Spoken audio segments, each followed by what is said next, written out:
ഊശാന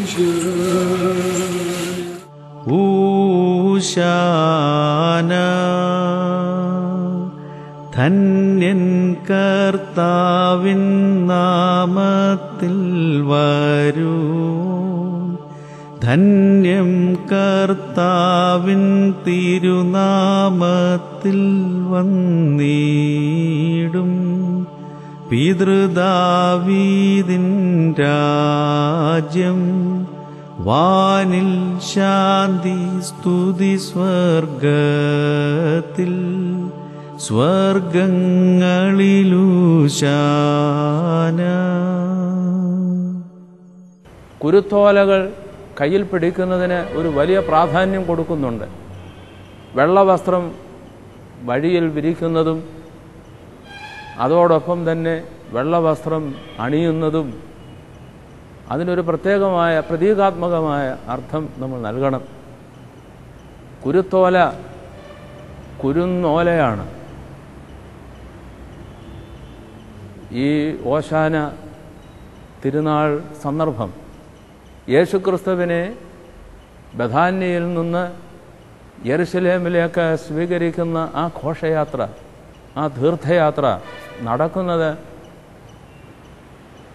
ശീതകാലം കഴിഞ്ഞ് വസന്തകാലം ആരംഭിക്കുന്ന പൊൻപുലരിയിലാണ്. ശീതകാലത്ത് പ്രകൃതി മുഴുവനും മൂകമാണ്. ഇലകളെല്ലാം കൊഴിച്ച് ഉണങ്ങി വരണ്ട പ്രകൃതി. എങ്ങും ജീവൻ്റെ ഒരു തുടിപ്പ് പോലും നമുക്ക് കാണാനാവുന്നില്ല. എന്നാൽ വസന്തമാവുമ്പോൾ പ്രകൃതി ആകെ മാറുകയായി. വൃക്ഷങ്ങൾ, സസ്യങ്ങളെല്ലാം തന്നെ പുതിയ ഇലകളെ വിരിക്കുന്നു. പൂക്കൾ നിറഞ്ഞു നിൽക്കുന്നു. ഈ കുരുന്നോലകൾ വെട്ടിയാണ് കയ്യിൽ പിടിച്ചും വഴിയിൽ വിതറിയും ഈ പൂക്കൾ പറിച്ച് വിതറിയാണ് യേശുക്രിസ്തുവിനെ തങ്ങളുടെ ജീവിതത്തിലേക്ക്, ആധ്യാത്മിക ജീവിതത്തിൻ്റെ കേന്ദ്രമായ യെരുശലേമിലേക്ക് ഈ പറഞ്ഞ ആ ഒരു കൂട്ടം ആളുകൾ കർത്താവ് സ്വീകരിച്ച് ആനയിക്കുന്നത്. വേറൊരു വിധത്തിൽ പറഞ്ഞാൽ ഇത് പ്രത്യാശയുടെ പെരുന്നാളാണ്. അവരുടെ ജീവിതത്തിൽ അടിമത്തത്തിൻ്റെയും നിരാശതയുടെയും പ്രാതികൂല്യത്തിൻ്റെയും ഒക്കെ ഇരുൾ വിരിച്ചിരിക്കുന്ന ഒരു സാഹചര്യത്തിൽ കർത്താവേ വരേണമേ എന്ന് ഉറക്കെ വിളിച്ച് കർത്താവിനെ അവരുടെ ജീവിതത്തിലേക്ക് സ്വീകരിക്കുന്നത് ഒരു പുതിയ പ്രത്യാശയിലാണ്. അവരുടെ ജീവണ്ടെടുപ്പുകാരൻ അവരുടെ ജീവിതത്തിലേക്ക് കടന്നു വരുന്നു എന്നുള്ളതാണ് അതുകൊണ്ട് അർത്ഥമാക്കുന്നത്. സഖറിയാ പ്രവാചകൻ്റെ പുസ്തകം 9-ാം അധ്യായം പ്രത്യേകമായി 9-ാം അധ്യായം 9 മുതലുള്ള വാക്യങ്ങൾ പ്രത്യേകമായി ഈ ഓശാന പെരുന്നാളിൽ പ്രവാചക ഗ്രന്ഥങ്ങളിൽ നിന്നും നമ്മൾ വായിച്ചു കേൾക്കുന്നുണ്ട്. പ്രത്യാശയുള്ള ബദ്ധന്മാരെ കോട്ടയിലേക്ക് മടങ്ങി വരുവീൻ എന്ന് ഒരു വാക്യം അവിടെ കുറിച്ചിട്ടുണ്ട്. നിങ്ങളിന്ന് ബന്ധനത്തിലാണ്, അടിമത്തത്തിലാണ്. ഒരു പ്രത്യാശയുടെ ഒരു തിരി നാളം നിങ്ങളുടെ ഹൃദയത്തിൽ നിന്ന് കൊളുത്തപ്പെട്ടിരിക്കുന്നു. അങ്ങനെ പ്രത്യാശയുടെ ഒരംശം അവശേഷിക്കുന്നു നിങ്ങളുടെ ഹൃദയത്തിലെങ്കിൽ നിങ്ങളിന്ന് ഛിന്ന ഭിന്നമായി അകന്നു പോകാതെ കോട്ടയ്ക്കുള്ളിലേക്ക്, സഭയ്ക്കുള്ളിലേക്ക് കടന്നു വന്ന് വീണ്ടെടുപ്പുകാരനെ സ്വീകരിക്കാം. ഇതൊരു പ്രത്യാശയുടെ പെരുന്നാളും കൂടെയാണ്. യേശുക്രിസ്തുവിൻ്റെ യെരുശലേമിലേക്കുള്ള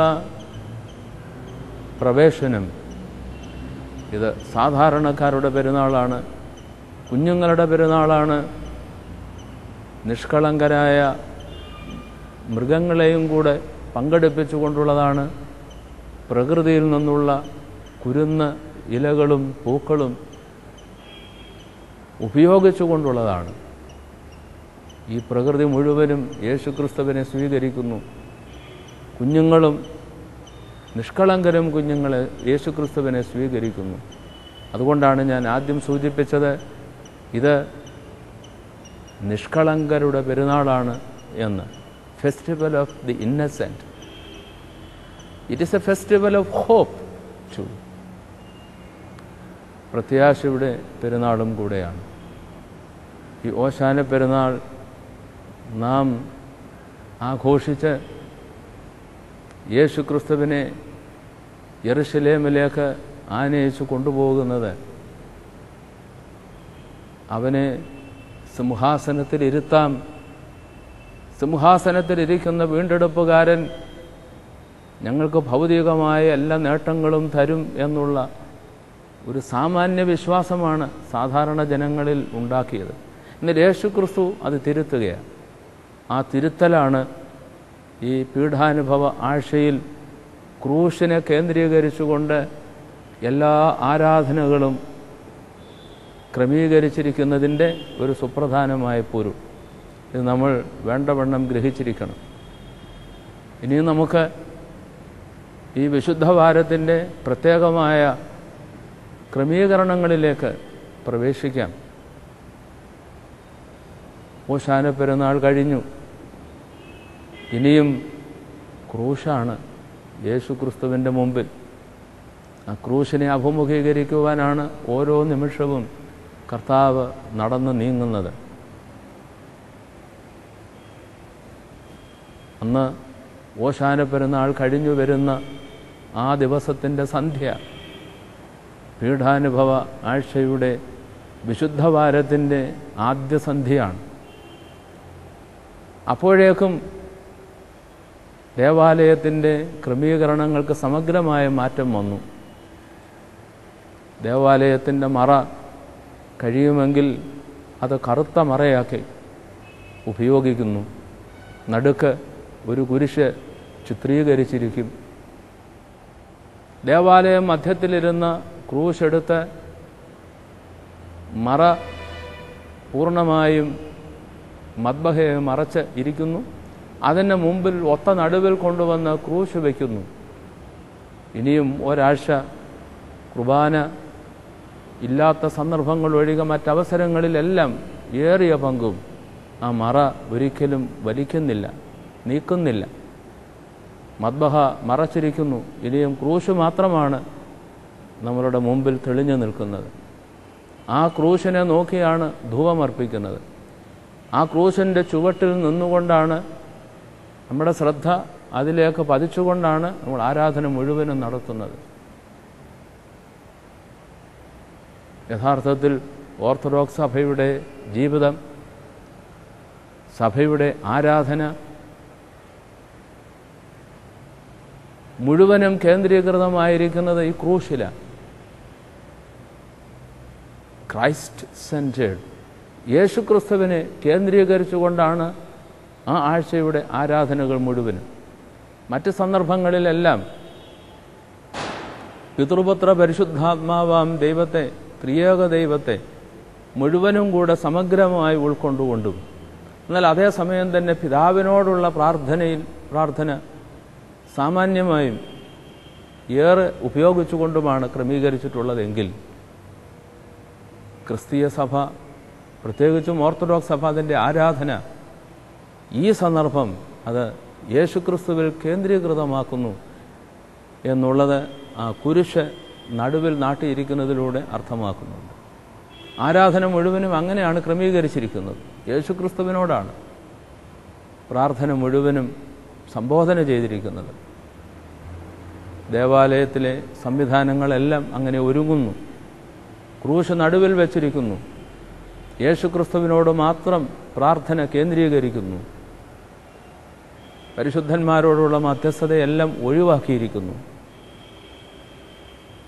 ക്രൂശ് മാത്രം, ക്രൂശിക്കപ്പെട്ടവനായ ക്രിസ്തു മാത്രം, യേശുക്രിസ്തുവിൻ്റെ ക്രൂശും യേശുക്രിസ്തുവിൻ്റെ ക്രൂശ് മുഖാന്തരമായി കർത്താവ് നമുക്ക് നൽകിയ വീണ്ടെടുപ്പും വിശുദ്ധവാരത്തിൻ്റെ കേന്ദ്രമായ ചിന്ത ഇതാണ് എന്നുള്ളത് പ്രത്യേകമായി സഭ നമ്മളോട് ഈ സംവിധാനങ്ങളിലൂടെ തന്നെ നമ്മളെ പഠിപ്പിക്കുകയാണ്.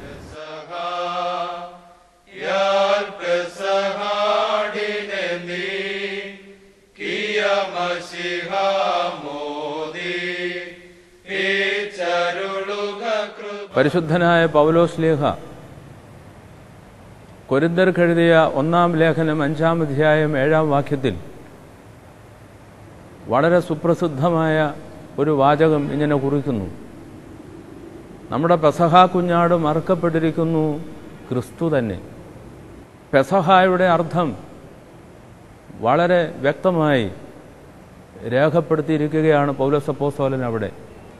പെസഹായുടെ പൊരുളിനെ സംബന്ധിച്ച് നാം വിചിന്തനം ചെയ്യുമ്പോൾ നമ്മളുടെ ശ്രദ്ധ പുറകോട്ട് പോകുന്നത് പുറപ്പാട് പുസ്തകം 13-ഉം 14-ഉം അധ്യായങ്ങളിൽ രേഖപ്പെടുത്തിയിരിക്കുന്ന പെസഹ ആചരണത്തെ സംബന്ധിച്ചാണ്.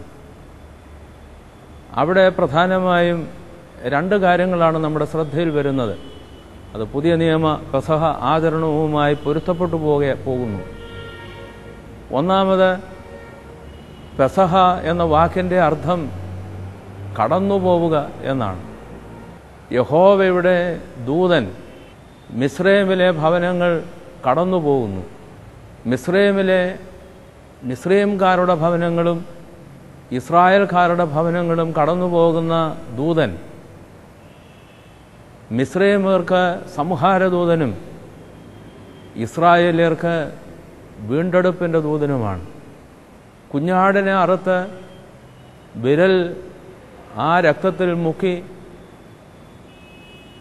വാതിലിൻ്റെ കുറുമ്പടിമേലും കട്ടിളക്കാലിന്മേലും പുരട്ടണം എന്ന നിർദ്ദേശം. ആ കുഞ്ഞാടിൻ്റെ രക്തം പുരണ്ട